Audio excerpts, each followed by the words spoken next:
Yebo ngiyanibingelela. Namhlanje ngizokhuluma amafuphi. Ngizama ukuqwashisa abantwana laba bazalwa yini izinkabi. Noma abanamanxeba ukuthi ubaba wadutshulwa noma indlela ashona ngayo. Ngoba enye indlela la le usathana azama ngayo ukusebenzisa ukuthi uvula inxeba uyo owenze iplan lokuthi kubulawa umzali wakho. Nawe egcineni kumele nawe ulandele leyo ndlela yomzali. Kodwa ke ngifisa nje ukudlulisa nje nawo amazwi afew ukuthi wonke umuntu une choice okumele ayenze. Wonke umuntu unesinqumo okumele asenze. Akekho umuntu okumele athathelwe ini isinqumo. Yebo ipain ikhona. Yebo engabe noma ne-influence. Engabe noma kubangane noma obhuti bakababa mhlawumbe owashona edutshulwa. Kodwa konke lokho ekugcineni kuletha usizi kuphe emntwaneni ngoba wonke umuntu uphila ini impilo yakhe. Akekho umuntu oyophilela ini omunye umuntu. Yebo njengoba nje lengoma edlalayo ithi isitha sika baba. Siyasifisa engathi mhlawumbe noma singadlulisela ini izimpi zobaba sidlulisele noma sizinqobe siphinde lapho baba bahluleka khona. Kodwa kwesinye isikhathi akusizi izimpi emele abe siyazile. Ngoba nawe ngesikhathi ufuna nawe ukuyiphindiselela lento iyaqhubeka. Izingane zalomuntu ombulalile nazo ifuna ukuyiphindiselela. Esikhathini esiningi iyona inkinga esibhekene nayo manje ukuthi abantwana itsela noma umntwana wenkabi uzotshelwa abanye ukuthi ubaba wakho wadutshulwa ubani kwakwenze njena inhliziyo ebebhlungu. Mhlawumbe abanye wabazali badutshulwa bekhona. Babehamba naye umzali noma kwafika abantu ekhaya bambona ubaba edubule. Ikhona leyo trauma leyo ukuthini isinto esayibona ibhlungu. Kodwa ke angeke kusisize. Angeke sithi ngoba nakho kwababhlungu noma kubhlungu noma sine pain esinayo bese sibone ngathi mhlawumbe uma sizama ukuyibuyiselela kuzoba ngcono. Angeke kuzibe ngcono. What goes around comes back around. Basho njalo abazini. Into ebemele sifocus kuyo ukuthi sibheke ini impilo ephilwe ubaba wakho ubheke nawe impilo ofuna ukuyiphila. Ngoba mhlambe naye bakhona naye ababulala abantu. Bakhona naye abadubula. Obulala ngenkemba naye uyofa ngenkemba. Njoba nawe uplan ukuthi uyophindiselela ubaba wakho. Yazi ukuthi njoba nawe uplan ukuphindiselela khona abazoplan ukuphindisela. So nje sihamba nje into sisebhandeni isitha sidlala ngathi. So nje ngifisa nje ukuthi ngiyayazi pain ubhlungu nani kodwa ke isitha omubi usebenzisa ipain ukwenza ini into. Wonke umuntu unepain anayo ayisebenzisayo ukufulfill ama plan kaSathane. So nje bengicela ningiphi indlebe ke nilalele ukuthi ngithini. Then ke hopefully I will make sense. Then sizama ukushintsha sizame ukwenza ngenye indlela. Khona nje linye iverse eBhayibhelini ebengilifuna lithi better is the end of the thing than the beginning. Kungcono ukuqala ukulona ukuphetha kwento kunokuqala kwento. So ke wena njengoba ubaba wakho ahamba kabuhlungu, abanye obaba babengasiza inkabi kodwa badutshula, kodwa yazi ukuthi nawe uma umphindisele automatically nawe ungena kuphi ebhandeni. Ngobani? Once wabulala umuntu akusekho ukubuyela emuva. Abaningi bangena bengena kanjalo befakwe inhliziyo ebuhlungu, manje abasafisa ukubuyela emuva, awusakhoni nokuyisiza. So ke it's better the end of the thing than the beginning. And what you are supposed to end yini, it's the pain yesibhamu nokubulala. By revenging back you are not engabe noma ending it, kusho ukuthi uyayiqhubekisa. iBhayibheli lithi kungcono ukuphela kwento kunokuqala kwento. Kunzima ukuqala into, and yilokho kwenze njani okumele besikwenza ukuthini siqale ini impilo entsha, siende ini this case yani isibhamu. And nasesintweni siyakwazi lokho ukuthi isibhamu siyavalwa kwenziweni, angazi ke noma kuyasebenza ngoba masike sangena nje ekhaya kuba baningi abantu abahamba ngaso, kodwa ke siyenzeka leyo nto leyo. So nje ngalelizwe mina ngithini kungcono ukuphela kwento kunokuqala kwento. Yebo yaqala kwabulawana kwababuhlungu, kodwa it must end with you. You make a decision, you make a choice ukuthi do you want to end this or you don't. And wazi ukuthi uma ungayiqedi kuzoba khona ini ama consequences. Lokho kwahlula ubaba wakho ngenzeka kukuhlula, ayikho guarantee. Akusho ukuthi obanakho wena mhlabe noma uzalwa ubani ubaba wakho wahluleka then wena sewunamandla. So nje ngizama nje ukuveza lokho. iBhayibheli khona la uHezekiel ukhuluma ngani, I think isimo esikanjeni, wayezama ukuadvise izingane zani zenkabi ukuthi sometimes siyoyithola sisenkingeni, sizoyithola sinjani, silandelwa izinto ezenzeka kubaba, silandelwa amabhadi, silandelwa ama decision enzeka kubaba, silandelwe inqumo esingayithathanga, esayithathelwa before senzeka. Ngobani? Vele kuthiwa umuntu umzali mayidecide udecidela nani nelokhu njalo nesizukulwane sakhe, ingane zakhe. But ke thina ke we have a way, sina indlela. uHezekiah chapter 18 verse 14 kuya 18 uthi bheka, uma ezala indodana ebona zonke izono zikayise azenzile, ibone ingenzi njengazo, ingadli ezintabeni, ingaphakamisa amehlo aye ezithombeni zendlu yakwa-Israyeli, ingangcolisi umka makhelwane wayo. 16 ingacindezeli umuntu, ingamukeli isibambiso, ingaphingi nokuphanga, kepha inika abampofu isinkwa sayo, yembathisa abanqunu izingubo, ibuyisa isandla sayo kwabampofu, ingamukeli inzalo nenzuzo, yenza izahlulelo zami, ihamba ngezimiso zami, yona ayikufa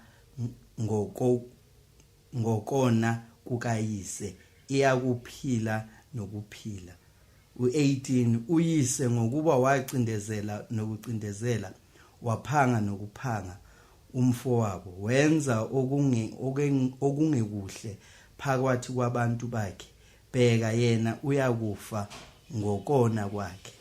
Lana ngicabanga nje uverse 17 kukhulunywa ngokuthini normally kuthiwa izono zobaba ziyowela kuphi ebantwaneni, into eyenzeka obaba iyehlela kuphi ebantwaneni.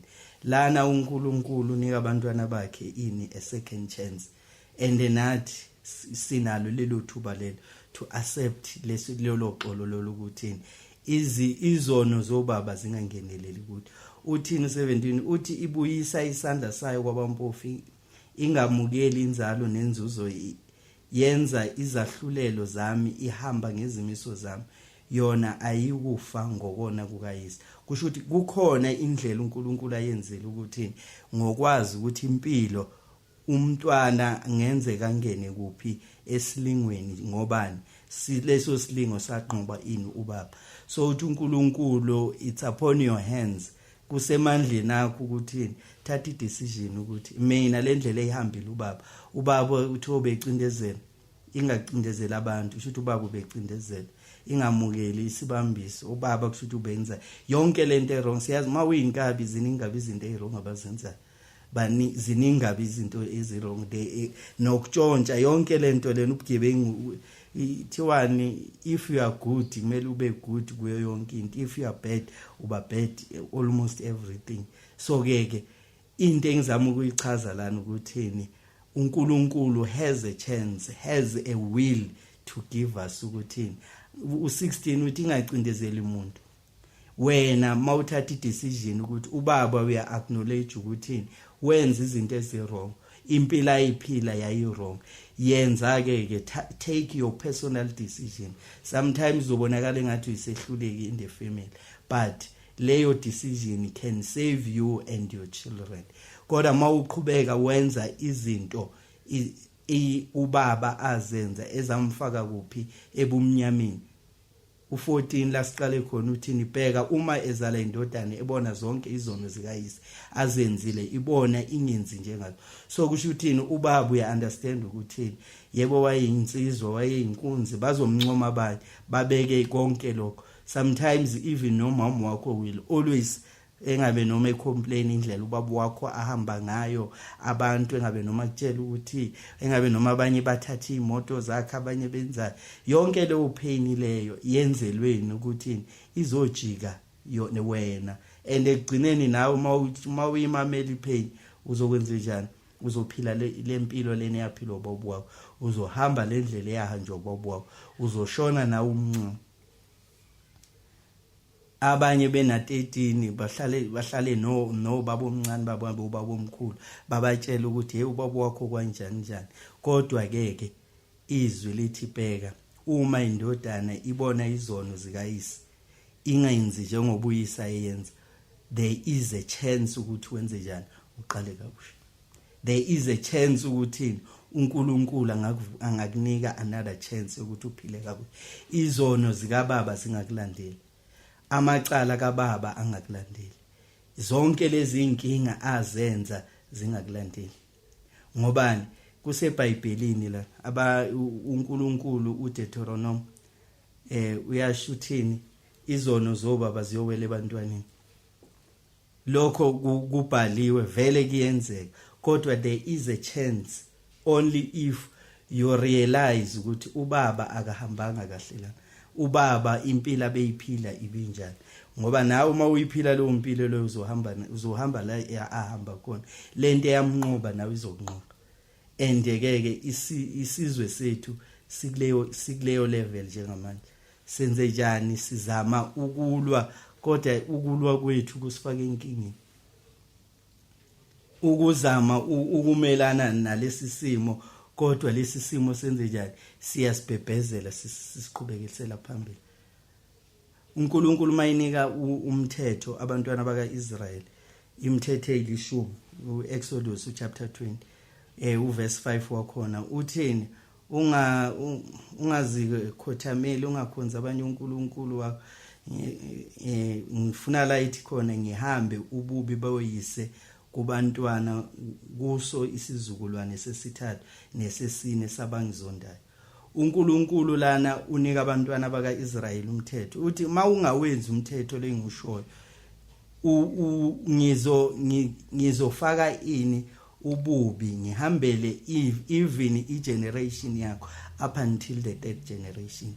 And sometimes izona lezo zinto ezis-affectayo, kodwa ke kumele sazi ukuthi there is a new chance, there is a door that has been opened even by uLord introduction of Jesus. Ngokufika kwakhe emhlabeni, he takes away our sins, he takes away our iniquities, wasinika a new chance, a new agreement with God ukuthi izono zobaba thiwa vele zizalelwe isoni. Wonke umuntu uzalelwe isoni, lisho njalo iBhayibheli. That's why umuntu wonke engakhona ukwenza intela. That's why wonke umuntu engakhona ukuphila. Wonke umuntu uyayithanda intela. Nami nje njoba ngikhuluma la zikhona izinto ezingiyazazi ukuthi azikho right kodwa ngiyazithanda ngobani inyama yami yona ngobuyona inzalo indlela engidalwe ngayo iyona engenza ukuthi ngenze njani ngifuna ukwenza lezi zinto lezi eziphi. And maku kanjalo senze njani sithini, maku kanjalo sibheka phi sikhala kubani. uNkulunkulu uthini mawuqhubeka ufunda uverse 6 uthi kodwa once ulona mayekhuluma ethi ngihambele ububi baboyise nabantwana koyise izizukulwane sesithathu nesesine sabangizondayo.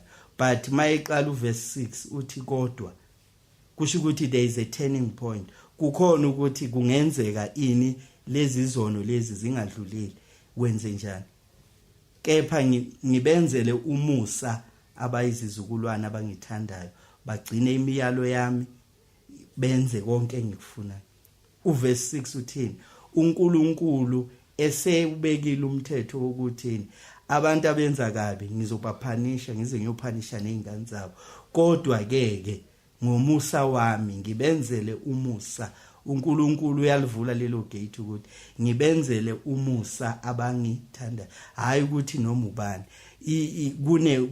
kune condition ebekumele siyibheke nathi ke sine pain kubhlungu kwenzekile okwenzeka, kodwa lo musa kaNkulunkulu ngiya advise ukuthi asuzame ke sizama ukumthanda bagcine imiyalo yabo.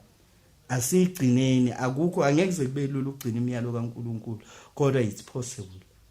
There is a chance, there is a window. There are people abaye imndeni yabo engabe obaba babo nomkhulu bakhona bebethakade kuyaziwa nje ukuthi kuleli yakhala yakuphilwa ngani ngokwenza okubi, kodwa benze njani? They use this lo musa kaNkulunkulu benze njani basebenzisa lolu uthando lolu abayizinkulungwane abangithandayo bagcine imiyalo yakhe. Then uNkulunkulu mawenze njalo ugcina imiyalo yakhe yena ngomusa wakhe uzokusiza. So ke bafowethu ngiyaninxusa ngiyanicela ukuthini ake sizameni to think again ukuthini whatever esiyenzayo let us think about God. Let us not think about ourselves. Life it's no longer about ourselves, it's about even nabantu abasilandelayo. Uyabona la mawuqhubeka ufunda iyachaza lana ukuthi uNkulunkulu wena owenza kahle ubusisa zabusise izizukulwane ezinkulungwane. Uyabona ukuthi mawubheka icase ubheke nani neblessing kaNkulunkulu akufani.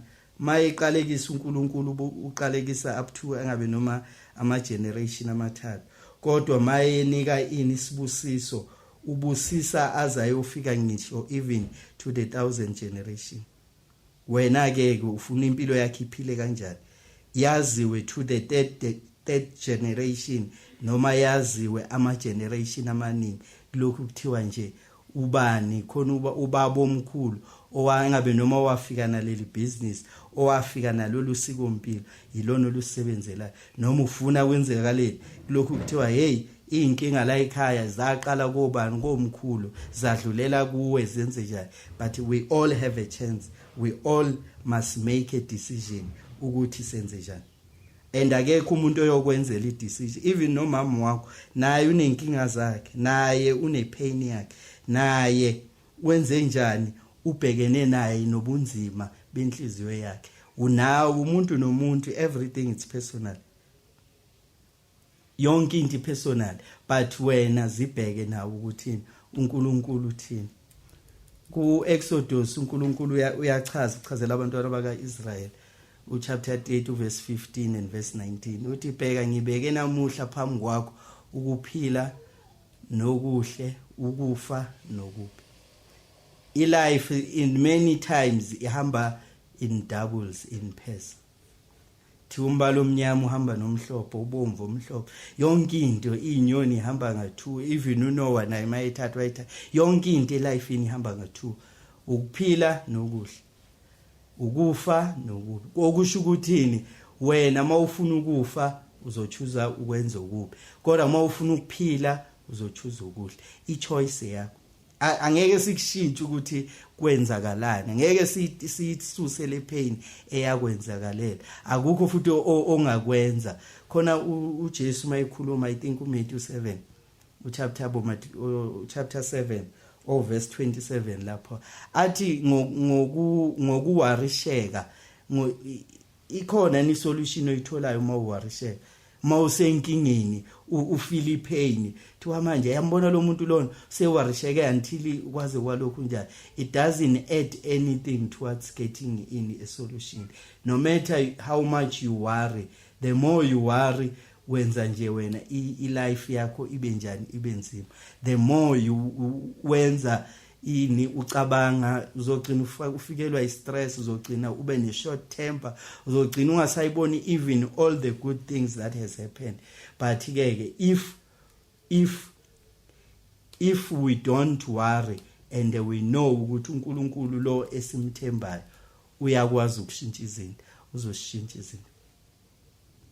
So nje ngizocela lana abafowethu, ngiyacela nje ukuthini asikhetheni okuhle kuhamba nokuphila, okubi kuhamba nani nokufa. Noma ngathi ubuyisithi uyi-revenge kaNkulunkulu. uNkulunkulu yena uyena ngesikhathi sakhe ngendlela yakhe, uyena okwaziyo ukwenza njani to revenge. And if you can't engabe noma ukhona ukuyisiza, you can pray, ask God ukuthi uNkulunkulu ngiyahluleka, angikhona ukuyisiza lento lena iyangihlula. And ngesikhathi wenze njalo uNkulunkulu will come and rescue. Verse 19 uDeuteronomy chapter 30 verse 19, ngifakazisa namuhla izulu nomhlaba ngani ukuthi ngibeka phambi kwenu ukuphila nokufa, isibusiso nesiqalekiso. Ngalokho khethani ukuphila ukuba niphile wena nenzalo yakho. uNkulunkulu uyaqhubekisa futhi lento, uyasho ukuthi uyabeka ukuthini ulo u19 uthi ubeka ukuphila nokufa. Khona obhalayo I think uba nomshumayeli athi in life ini kunesikhathi sokuzalwa kunesikhathi sokufa, kunesikhathi sokutshala kunesikhathi zonke izinto zihamba ngathi depending ukuthi uchoose kanjani.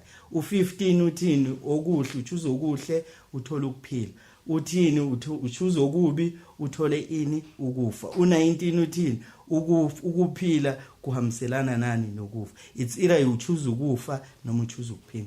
It's either you choose isibusiso noma isiqalekiso. So ke bese thini khethani ukuphila, khethani ukuphila ukuba niphile wena nenzalo yakho. Wonke umuntu ubekelwe emhlabeni ukuthini azibhekele yena nenzalo yakhe. Izo ama decision akho ayo affect izingane zakho. Ama decision akho angeke sakuthokozela esithi nje mina ngumntana wakho uzongitshela ukuthini i-decision impilo njengoba ingahlangani, mhlawumbe usejele mhlawumbe noma usukhubazekile, uzongitshela ukuthi wawufuna ukulokhu njani, wawurevengela ubaba wakho, wawufuna ukulwela umkhulu wakho.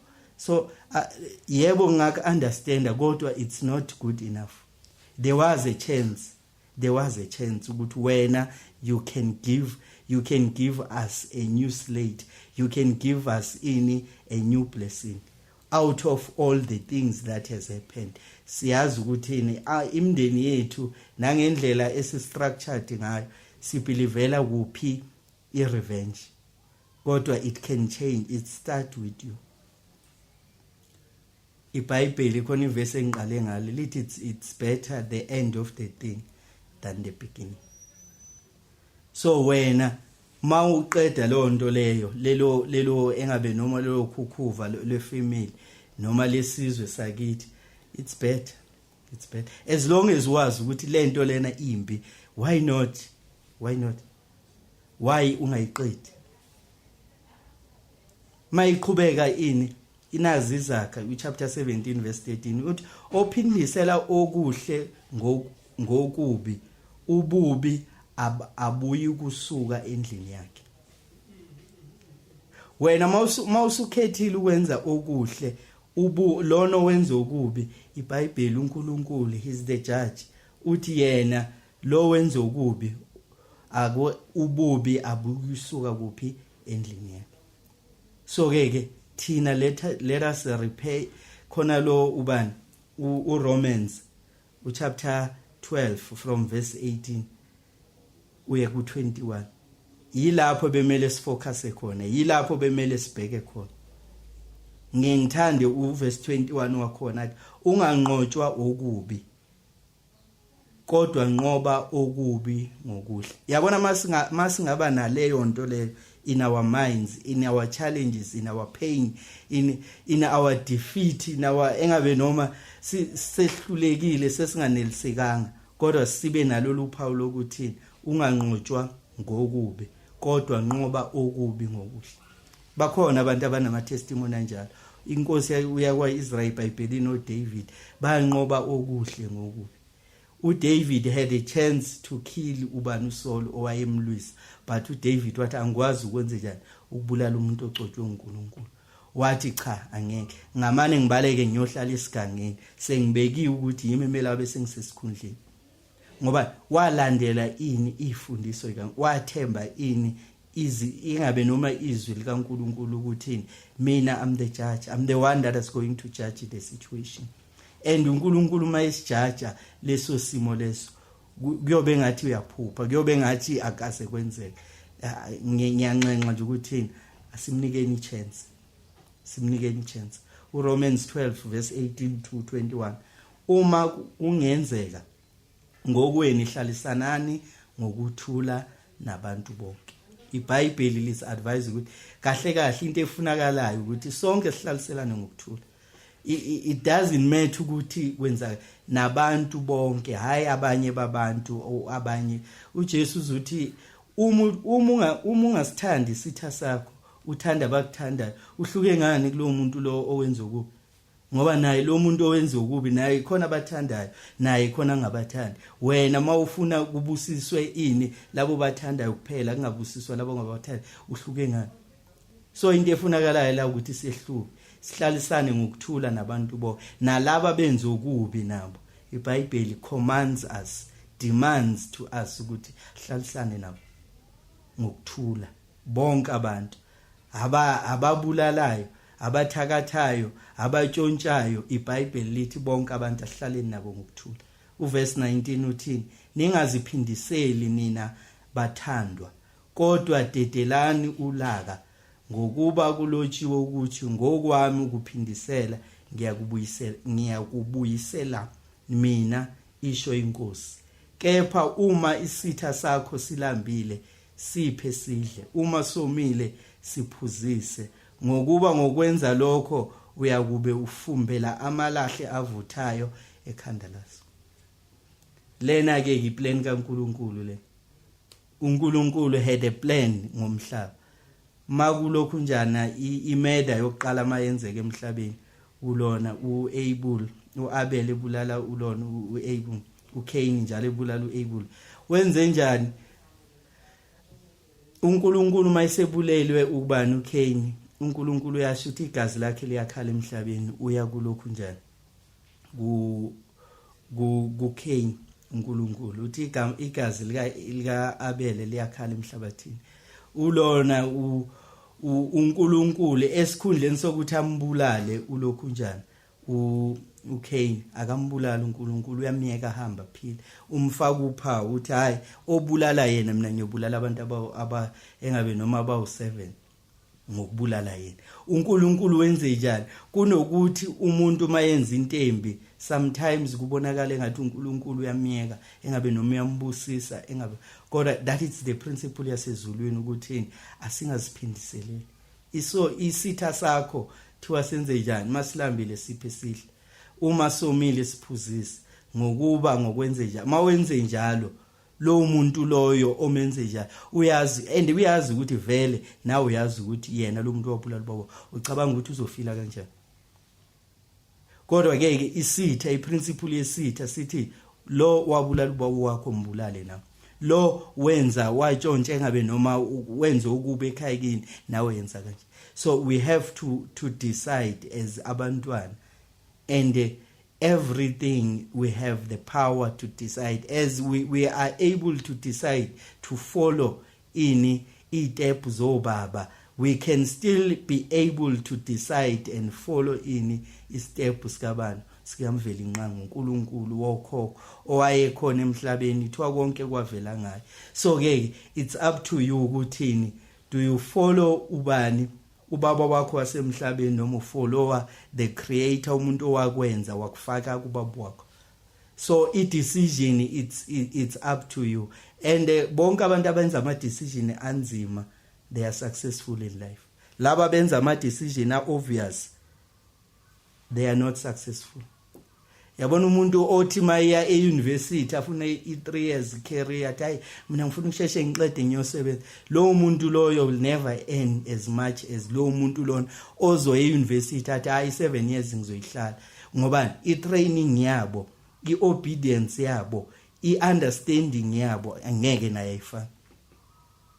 So ke ukuthi ukhetha yipi, but mina ngiyak-advise choose God, ungachoose pain, ungachoose usatha.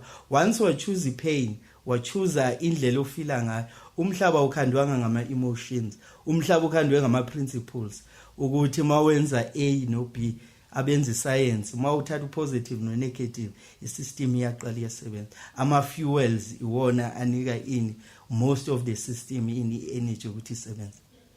So let us try by all means, let us try by everything that we have to make sure ukuthi we are pushing ourselves. Verse 21 uthini, unganqotshwa ngokubi kodwa nqoba okubi ngokuhle. Unganqotshwa okubi kodwa nqoba okubi. Kusho ukuthi njengoba kubhaleke kanje, kusho i-possibility khona, i-strength sikhona sokuthi ukhona umuntu ongeke anqotshwe okubi, ukhona umuntu oyonqoba okubi ngokuhle. Unless masithi uNkulunkulu uqamba amanga, unless masithi uNkulunkulu uyisehluleki. So nje ngiya-advise bafowethu bobhuti nosisi, ngiyazi abanye abakhona ngisho ukulala ebusuku, igazi balibona kanjani njani, kodwa uNkulunkulu is able to do exceedingly abundantly, more than anything we can do, more than any pain. Thiwa izono zethu zibomvu okwegazi, mangasize zakho ke mayikwazi ukulona ukusindisa abantu ababebulala abantu, wena ke ngokuthi nje wawubona. Hayi mina ngithi ake simzama, ngithi mina ake simzama. Uyakwazi angakwenza lokho akushila. Izwi lakhe thiwa konke emhlabeni kuzodlula, yonke into esiyibona emhlabeni izodlula. Ngisho amasonto lawo esiwasuye esikhonza khona ayophelelwa isikhathi, kodwa into eyosala ekugcineni yini? Izwi likaNkulunkulu. Kuyothi mase kuphele konke bese kubekwa izwi lana kuthiwa washumayela khona umfana wamlalela wathi uyabheda, wamlalela wathi hayi akayazi lento engibhekane nayo, abazi lobu buhlungu engibhekane nabo, kodwa ke ngiyacela ngomoya waseyoni, umoya wabafundisi ukuthi ake sinqobe okubi ngokuhle. Kupossible, akululanga kodwa kupossible. Nami nje la ngiphuma khona, family yakithi ke igcwele abantu abathakathayo, siyabazi, and baningi abantu ababa engabe noma ababa susile emhla esibathandayo, kodwa yenze njani? Anikela kuNkulunkulu. Noma kukhona okwenzekile, noma ngingagculisekile up until now, kodwa ngiyathemba ukuthi uNkulunkulu ijustice yasezulwini will ever be prevail. Akekho umuntu oyonqoba into eyenze njani uNkulunkulu. Asimethembeni, asimkholweni, asibuyele kuye.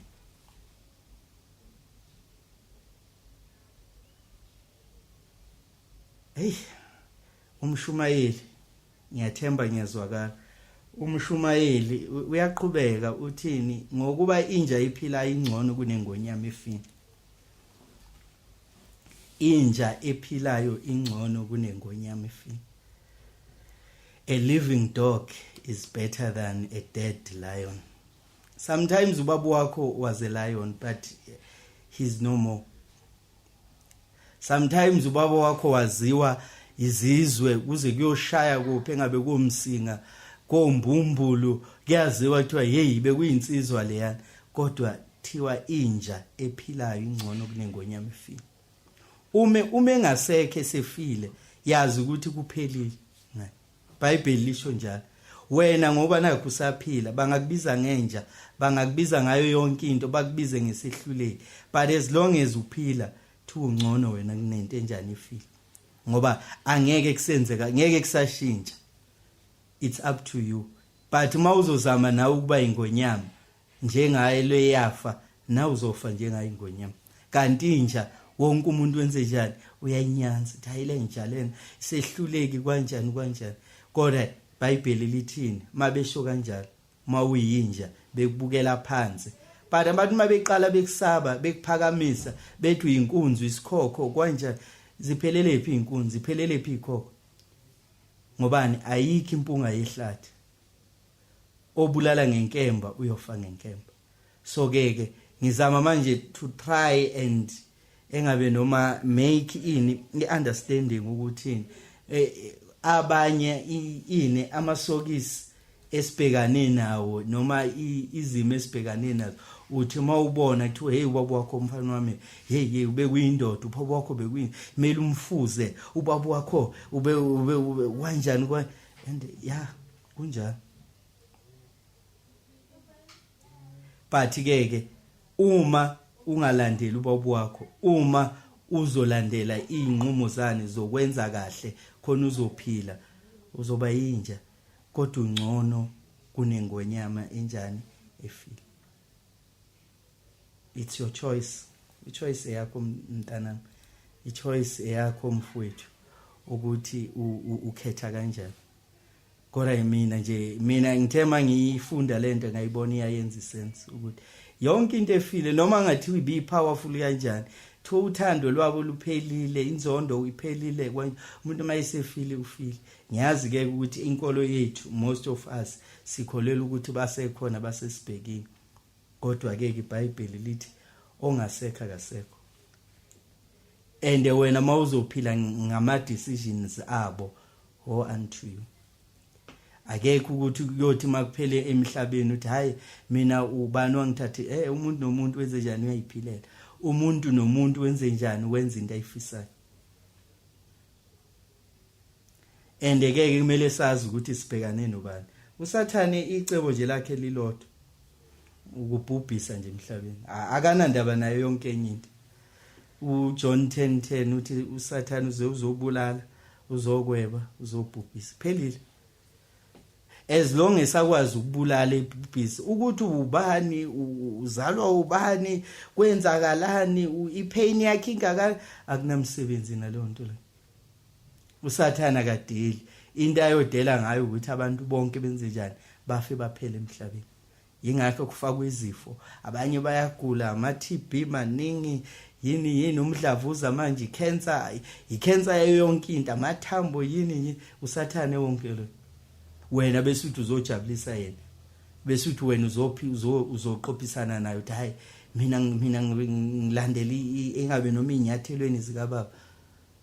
Abanye bethu bayofa bebancane, abanye bethu angeke bafike ngisho ku-30, ngeke bafike ngisho ku-25 years. Ngobani? Inqumo esizenzayo. Mina ngithi asiligwinyeni lona lelo thambo linzima linjalo, sivele sinikele kuNkulunkulu sithi ayi ngokwethu siyahluleka, sinikela kuwena. USathane ngithina akadeli. Yabona mayike wabulala uzoqhubeka futhi abulala. Mawufunda iBhayibheli izenzo 12 khona abafundi bakaNkulunkulu ulokhu njana ababephethe ngaleso sikhathi inkosi uHerod wathiwa wabulala ubani? uPeter. Mayimbulala uPeter wabona ukuthi hayi kanti kuyenzeka lento le, akadelanga, waqhubekela phambili wafuna ukubulala obani? Abanye abasizi bakaJesu, abafundi bakaJesu. Kodwa uNkulunkulu ngoba uNkulunkulu bakhe wakwazi ukubasindisa. nawe angakhona ukukusindisa, nawe angakhona ukwenza njani ukwenza icebo ukuthini noma ngathiwa sekunjani sewudelelekile sebexoshile ngisho ekhaya ngabe noma ubaba omncane noma umalume ngoba bathi wena uyasangana wena lento ubaba wakho kanjani njani ngabe bakhipha ngisho kumabhizinisi asefamily kodwa uNkulunkulu noNkulunkulu bakhe is able wakwazi ukusindisa obani oPetro wakwazi ukuthi sebeboshiwe isithi asibone ukuthi lento imnandi yenzeka kodwa wakwazi uNkulunkulu ulona uPetro chapter 2 uverse 3 and 4 esebonile ukuthi lokhu kuyabathokozisa abaJuda waqhubeka wambamba noPetro kwakuyizinsuku zezinkwa ezingenamvubelo wambamba wamfaka etilongweni wamnikela emaviyweni amane yilelo nalelo linamabutho amane ukuba amlinde ehlose ukumkhuphulela ebantwini emvakwani kwePhasika. And mawufunda uverse 1 bakhona basebembulele bayaqhubeka futhi isitha vele sinjalo asinazwelo sihlezi senze njani sifuna ukubulala nawe nje mawungakujoyini nawe nje mawungakuyinikele kusisitha asinanda ngeke sikusave ekugcineni sokwenze njani uzophelelwa nje impilo yakho kungenasidingo. So nje advice yami ithi bafowethu asithembeni uNkulunkulu ipain yethu usizi lwethu idoubt yethu konke uNkulunkulu uyakwazi ukukwenza.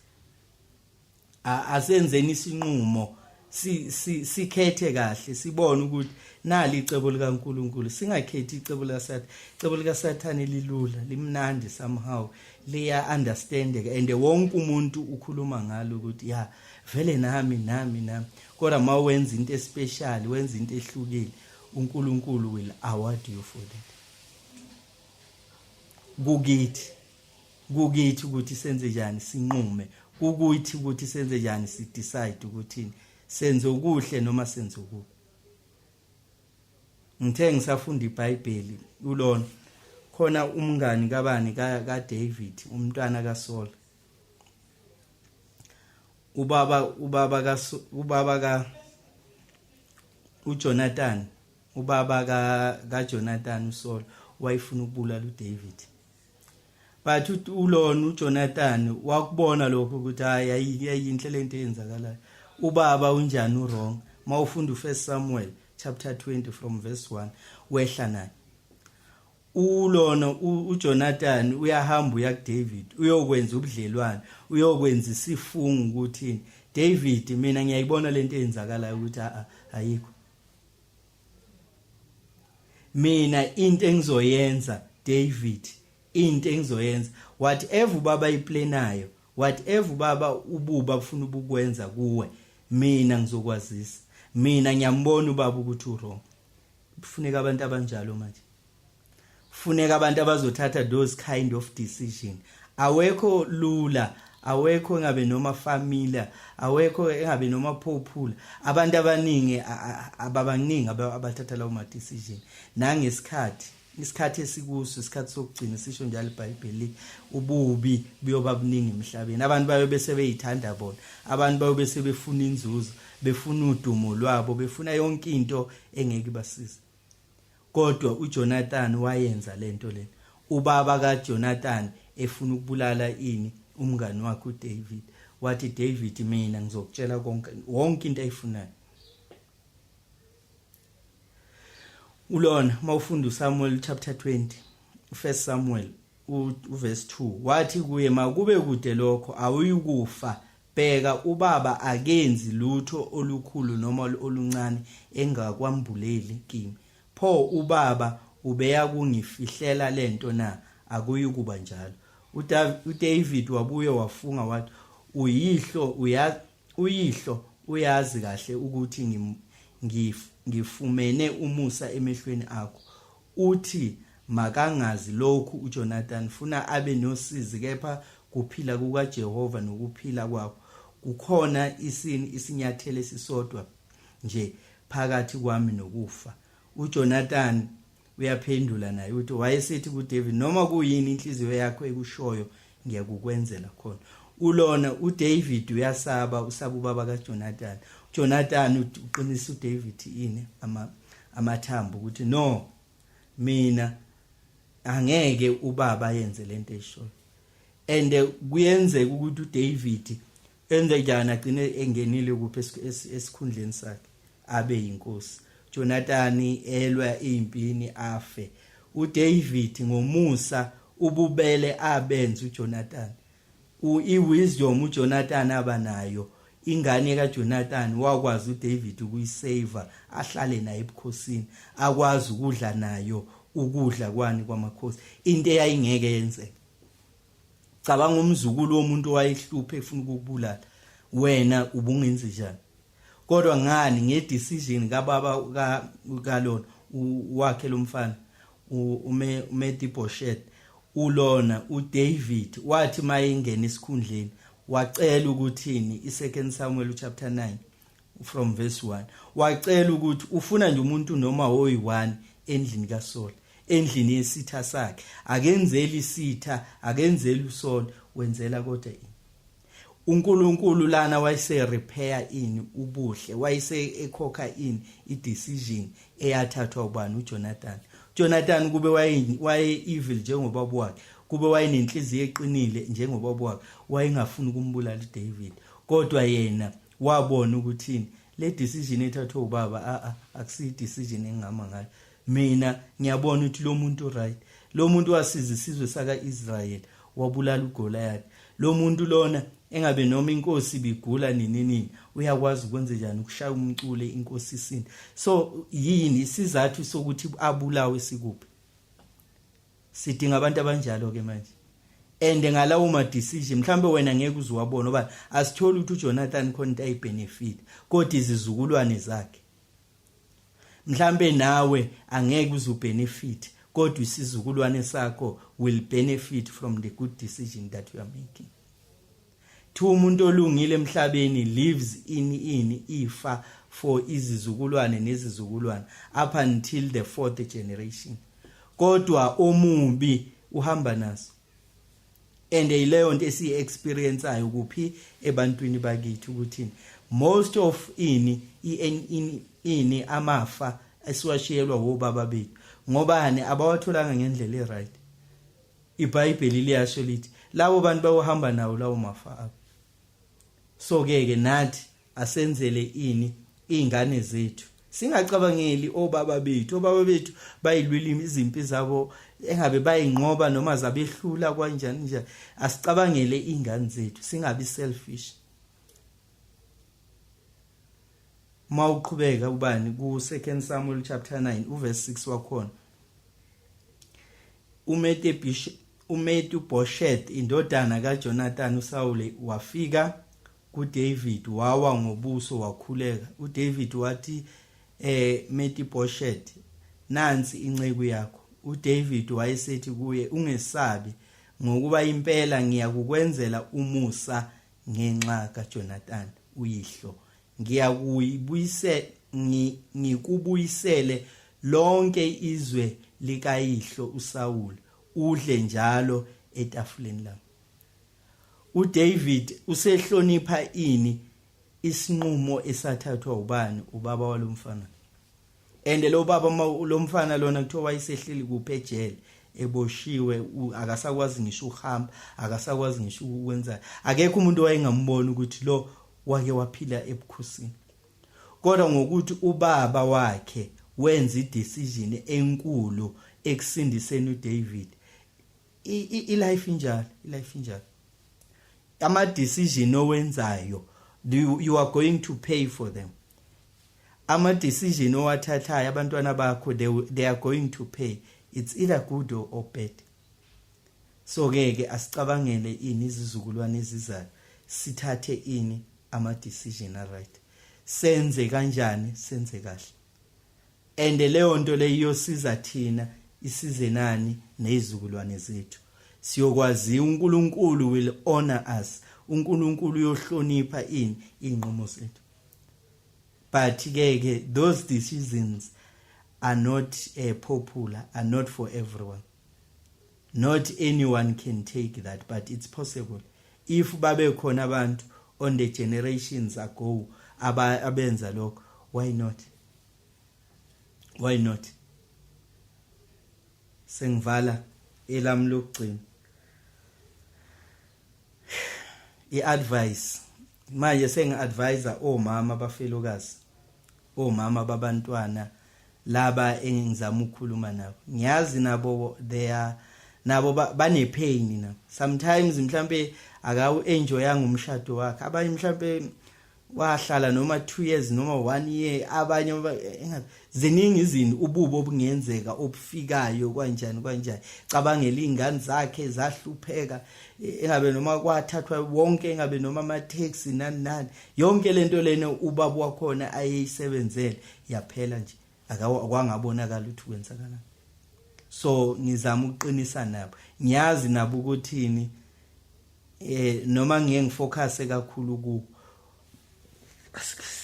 kodwa into nje engizozama ukuyidlulisa ukuthi nabo bana indima abangayenza, nabo bana i-decision abangayenza, and nabo ipain abanayo siyazi ukuthi, ngiyazi mhlambe noma ukuthi nayo akumnandi. Abanye babuyele emakubo, abanye imizi mhlambe noma iyashiswa kanjani lade bekhona imuzi womnyeni wakhe, abanye ingane zabo zisafarela ukuthi ubabwazo wahlupha ini abantu. Mawufunda emakhosini, the Kings, 2 Kings chapter 4 from verse 1 to 3, la kukhulunywa ngomfazi owayenjani, naye wayewumfelokazi. Indoda yakhe mayiqeda kushona, izitha ziyeza engabe noma zizothini, ubaba wenu noma umyeni wakho wena mfelokazi washona esikweleta, into esizoyenza manje sizophanisha ingane zakho. Into esizoyenza manje, whatever le ubaba wabantwana ayenza, le pain esinayo, lesi sikweleti esinaso, sizosikhokhela la inganeni zakho. Lo mama into ayenza, lo mama le into ayenza, wahamba waya kubani? Kumprofeti kaNkulunkulu. Wahamba waya kuphi? Kwindoda kaNkulunkulu, wayobika udaba lwakhe. Wahamba wayoncenga uNkulunkulu. Uma uya kumuntu kaNkulunkulu uyoncenga uNkulunkulu, and uNkulunkulu unawo wonke ama-answer. uNkulunkulu unazo zonke izimpendulo. Mawufunda lapha uthi umfazi ulo unkosikazi umfelokazi, inceku yakho indodana yami ifile, wena uyazi ukuthi inceku yakho yayimesaba uJehova. Sekufike umtshelekiso ukuzithathela abafana bami ababili babe yizigqila. So lana noma ngeke thina ke in our case mhlambe ababengenzi kahle, kodwa isitha sesifikile sizokhokha ini i-revenge, sifuna abantwana. And lento kaningi kungathi isitha sibuye njoba abantwana bene-anger kanjani nje befuna ukuphinisela, enye indlela lesitha sibuya ngayo.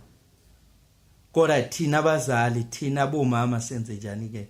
Sibonile ubaba ukuthi wenze njani, engabe noma indlela abe successful ngayo, impilo abeyiphila, indlela abenza ngayo izinto, leyo nto sifuna idlulele kubantwana bethu. Lobo buhlungu lobo nalokho kungazi bahlezi benjani bemehlomani, sifuna kuphilwe izingane zethu, kuyophilwa nawo abakotshana laba bazogana izingane zethu. Senze njani? Umfazi wabona ukuthi nakho izingane zami isitha sifuna ukuyigqilaza nazo, angeke. Indoda yami ayisekho, ngiyavuma ayenzanga kahle, kodwa keke into engizoyenza ngizoyendoda indoda kaNkulunkulu. Indoda kaNkulunkulu yathi yayibuza ke yathi ngikwenzele ntoni?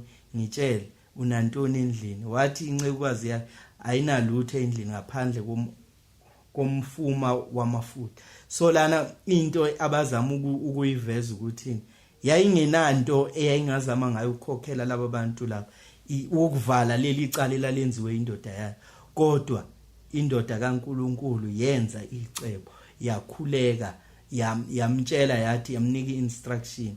And mina instruction engizozama ukukunika yona ukuthi abantwana bakho basenkingeni nawe usenkingeni engabe noma kudliwe zonke izinto but uNkulunkulu usesekhona. uNkulunkulu uthiwa kwathi wahamba uthatha lamafutha amancane azo multiply namanje asekhona yini lesendlini lolo kholo lolo lincane thina manje thina sino Jesu kuqa ngamadolo ukhulekela izingane zakho kuqa ngamadolo umbiza uNkulunkulu uvume amacala uvume engabe nawe mhlawumbe khona la oyisola khona ukuthini engabe noma mhlawumbe ngabe ubaba wabantwana wazama ukunjani njani sometimes abacontroleki labantu kodwa vuma amacala uzame ukwenze njani to cover your children uzama ukubanikela uNkulunkulu ukuthi lolu usizo lizobalandela ngoba njoba lolu usizo lwadla obaba babo nezingane zesi thiwani is generations to generations izono zobaba ziye ebantwaneni and lokho makwenzeka umusa kaNkulunkulu kuphela ongavimba leyo nto le umusa kaNkulunkulu nokuhamba endleleni kaNkulunkulu ikhona kuphela. So wena njengomzali uthanda izingane zakho ufisa ukuthini zingaweli kulesi silingo lesi ubaba wasahamba kuso buyela kuNkulunkulu buyela kuNkulunkulu ulokhu njani yini isililo chapter 1 verse 16 uthini my children have no future for the enemy has conquered us. Sometimes izinto ezenzakalayo for all these things I weep tears flow down my cheek no one is here to comfort me any who might encourage me are far away but my children have no future for my enemies has conquered. Kulesi simo lesi esikanjeni uNkulunkulu useduze kwakho. uNkulunkulu is the only one. Noma ungaya kubabezala noma ungaya kubani noma ungaya kubhuti nabo baneyinkinga zabo nabo banefear yabo nabo baneenga yabo ayikho into akekho umuntu ongakusiza. Solution i1 go to God. Thiwani abaseHebrew chapter 1 verse 1 uthi uNkulunkulu ngezikhathi zakudala wayesebenzisa abaprofeti but manje usebenzisa uJesu. So go to him in prayer vuma ufellowship uhambe uyocela imthandazo emasontweni your children can be safe kunokuthi ubayekelele badliwe yini sithe sibathathe sibenze igqila bahle nabo bazoba izigqila babe izinkabi babulale kuyoze kubeni Isaka chapter 12 verse 2 and 3 omuhle uthola umusa kuJehova kepha umuntu wamacebo uyamlahla.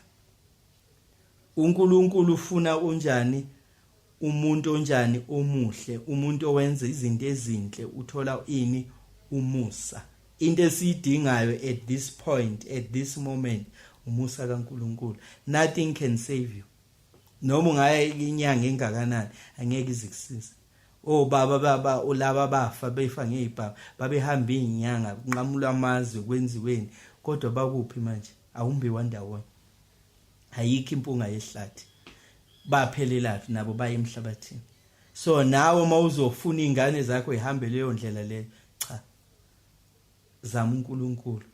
Umuntu wamacebo uyamla uNkulunkulu maye kubona ukuthi unamacebo uzama ukwenze njani ukuzisiza uyazama kungabe noma konje uNkulunkulu vela abona ukuthi ayike ayilimeze ejeni zindala zombili iqhude manekini and thothi wena awuyazi nalento le umuntu akana kuma ngobubi kepha impande yabalungileyo ayikunyakaziswa.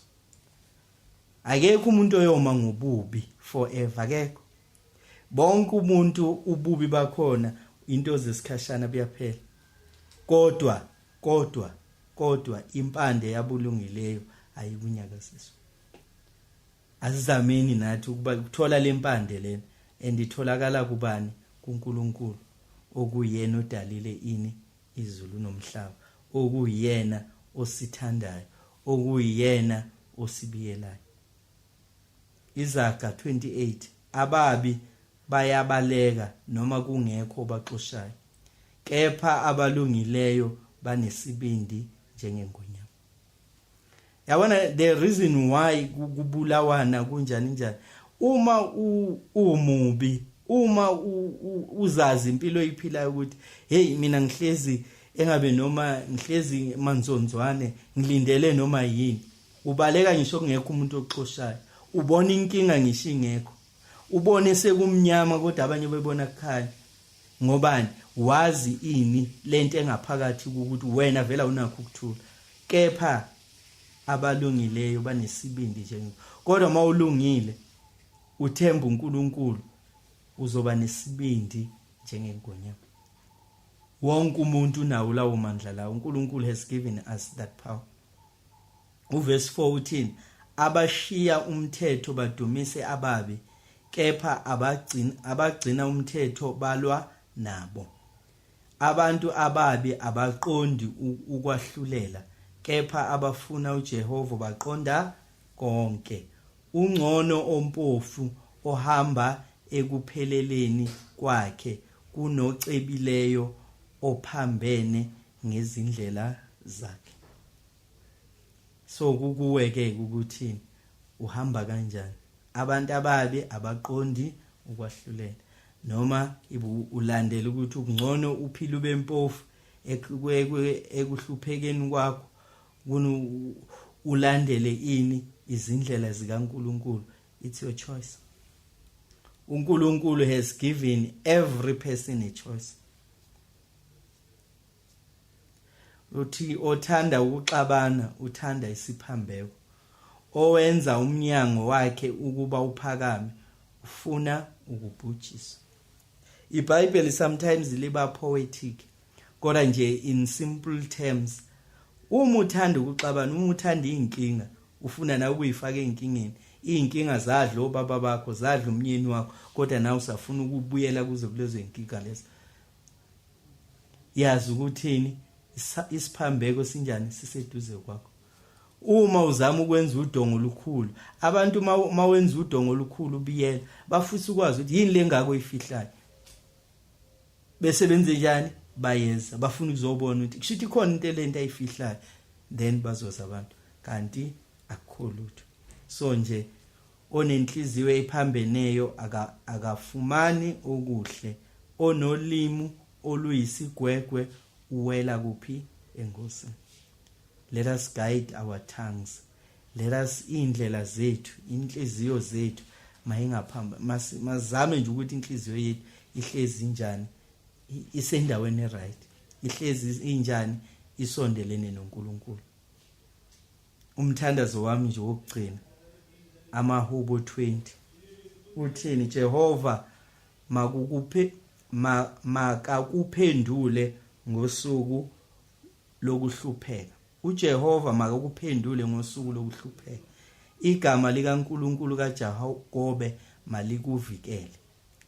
Makakuthumele usizo lwasendlini engcwele, akusekele ngamandla aseSiyoni. Makakhumbule yonke iminikelo yakho yokudliwa, awamukele umnikelo wakho wokushiswa. Makakunike njengokwenhliziyo yakho, afeze icebo lakho lonke. Siyahalalisa ngensindiso yakho, siphakamisa ibhandela egameni likaNkulunkulu wethu. Kalokhu ngiyazi ukuthi uJehova uyamsindisa ogcotshiweyo wakhe. Abanye bathemba izinqola, abanye bathemba amahashi, kepha thina sibonga igama likaNkulunkulu wethu. So nje yiwo lo umthandazo loyo owawuthandazwa uDavid, ezama ukuthandazela naye ini abantu bakhe, ezama ukuthandazela ini isizwe. Lo mthandazo ungasisiza kulesi simo. Njengomzali yazi ukuthini uNkulunkulu akakulahlanga, uNkulunkulu akamlahla umuntu wakhe. uNkulunkulu wenze njani? Wenza amacebo ukuthini bonke abantwana bakhe baphumelele, bonke abantwana bakhe wenze njani? Uyabathanda. So nathi ke ngothando lukaNkulunkulu asilidlulisele kuphi? Ebantwaneni bethu. Khona nje elinye ihubo umshanamo alithandayo,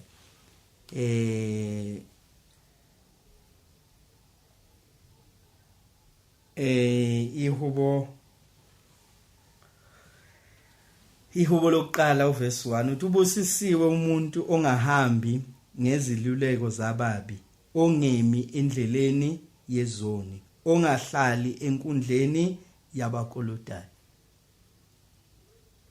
So nje kulesi simo asibheke kuphi ukuthini, where are we? Uverse 2 uthi kepha okuthokoza kwakhe kusemthethweni kaJehova, ozindla ngomthetho wakhe imini nani nobusuku. Unjengomuthi otshaliwe ngasemfuleni yamanzi, othela isithelo sawo ngesikhathi sawo, oqabunga lawo lingabuni, nakho konke akwenzayo uyakuba nenhlahla kukho.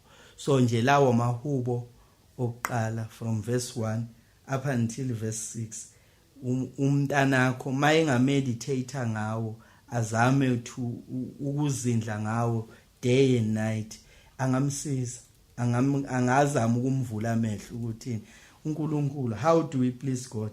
Ngoba masiyipleaser thina, sipleaser nabantu, sizoba senkingeni, sizophela kabuhlungu. Lokho esithi sizama ukukulwela, sizama ukulwela isithunzi sobaba bethu, siyophela nje kanjalo, kuyobe ngathi asenzanga lutho. Nayi ingoma isithi ikhuluma ngesitha sika baba, and isitha sika baba kungenzeka siqobe nawo. Into nje engisho ukuthini, ngiyabonga umjukane kaNdaba. Amen.